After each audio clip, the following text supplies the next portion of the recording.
l'UOB est un établissement qui est fréquenté 24 heures sur 24, sauf si ça a changé. Il y a toujours des personnes qui circulent entre le portail et les bâtiments. Comment peut-on faire déplacer un conteneur de l'intérieur jusqu'à l'extérieur sans que cela ne puisse attirer l'attention des uns et des autres? L'annonce de cette disparition a surpris le conseil d'administration de l'UOB qui s'est tenu ce jeudi.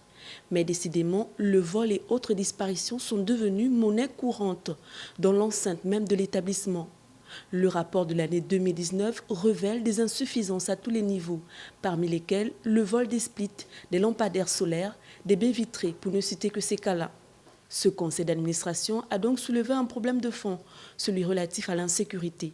Comment comprendre qu'avec un budget annuel de près de 3 milliards de francs CFA, l'UOB soit dans l'incapacité d'asseoir un véritable dispositif sécuritaire digne de son rang de plus grand établissement supérieur du pays, alors que les dépenses globales frôlent les 2 milliards de francs CFA sans un réel programme de dépenses.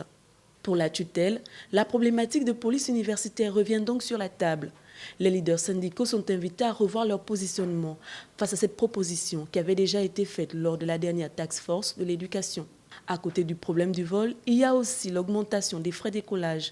Lors de l'adoption de cette décision, des mesures d'accompagnement avaient été pourtant prises. 3 ans plus tard, les étudiants ne comprennent pas pourquoi ils payent toujours si cher ces frais d'inscription, alors que le restaurant universitaire reste fermé et la connexion Internet n'est pas accessible. Malgré cette panoplie de problèmes, le ministre insiste sur le respect du calendrier pédagogique. Toutefois, le fonctionnement de la plus grande université du Gabon sera revu de fond en comble, partant du statut juridique de la dénomination de cette institution à la nouvelle loi d'orientation.